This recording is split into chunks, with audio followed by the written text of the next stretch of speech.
कि अभी तो पिताजी बाहर में हैं, अब माताजी भी बाहर है, स्वस्थ है, तो जाके पूछिए कि पूरे 15 साल के कार्यकाल में कितना बहाली किया था और शिक्षक की नियुक्ति किया था 33,499। यही कुल नियुक्ति किए थे। उसमें कितना से जमीन उमीन लिए ये अलग विषय है। कि जब भी आप बोलिए तो हमारे बारे में तो डबल इंजन बोलते हैं, तो अपने बारे में बोलिएगा होटवार इंजन, तो होटवार इंजन की सरकार चलेगी बिहार में। इसलिए पेट जब दर्द करे तो पेट दर्द की दवा ज़्यादा प्रभावी होगा।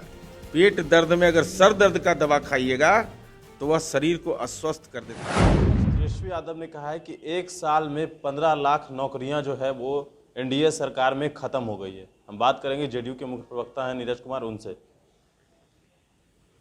माननीय तेजस्वी यादव, आप प्रतिपक्ष के नेता हैं, जरा खाता बही ले करके अपनी बात को रखिए। 15 लाख किसके संदर्भ में कह रहे हैं? संगठित क्षेत्र, असंगठित क्षेत्र, पूरे देश का जो पैमाना है, ये जैसे संपत्ति का हेरा फेरी करते हैं वैसे भाषाई हेरा फेरी न करें। इसलिए मेरा सलाह है कि जब भी बयान दें तो तथ्य परख दें, बिंदुवार दें। जैसे हम उनको आईना दिखाते रहते हैं कि अभी तो पिताजी बाहर में हैं, अब माताजी भी बाहर है, स्वस्थ है, तो जाके पूछिए कि पूरे 15 साल के कार्यकाल में कितना बहाली किया था। टोटल बहाली किए थे 19,538 मात्र। माने डीएसपी की बहाली हो, पुलिस सब इंस्पेक्टर की बहाली हो, सिपाही की बहाली हो, और शिक्षक की नियुक्ति किया था 33,499।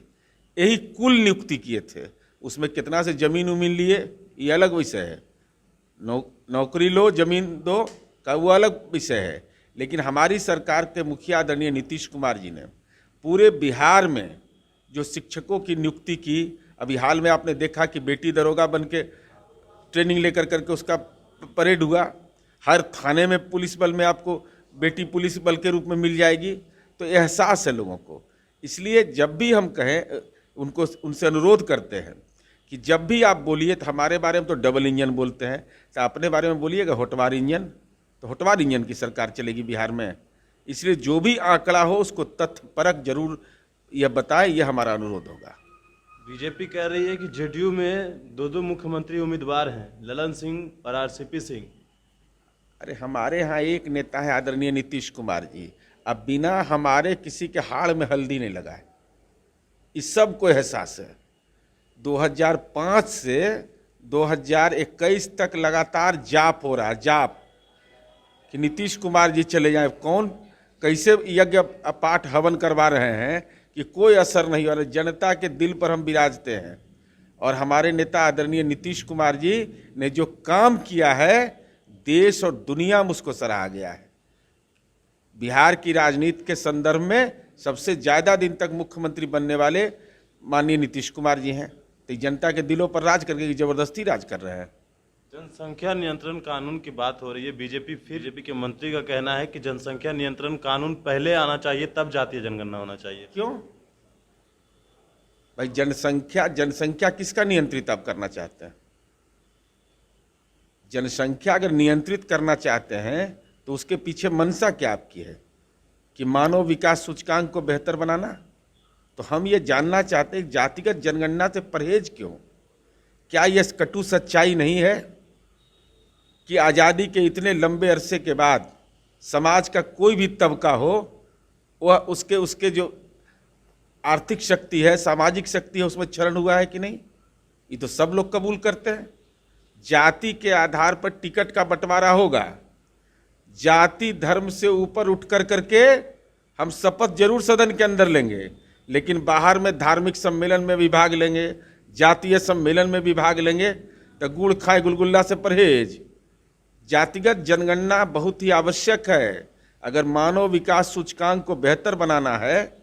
अब पता ही नहीं है कि हमारे घर में कितने लोग आए तो कितने लोग का खाना बनाइएगा, तो बजटिया आवंटन करिएगा। तो अगर सच्चाई उसको कबूल करते हैं, भाई ओबीसी के बारे में यह कहा गया, केंद्र सरकार ने यह किया, सारे दलों ने समर्थन किया कि राज्यों को अधिकार मिलना चाहिए।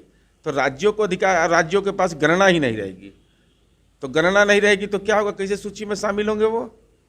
सामाजिक हालात के साथ उनके हालात के बारे में अगर समग्र मूल्यांकन नहीं होगा, इसलिए पेट जब दर्द करे तो पेट दर्द की दवा ज़्यादा प्रभावी होगा। पेट दर्द में अगर सर दर्द का दवा खाइएगा तो वह शरीर को अस्वस्थ कर देता है।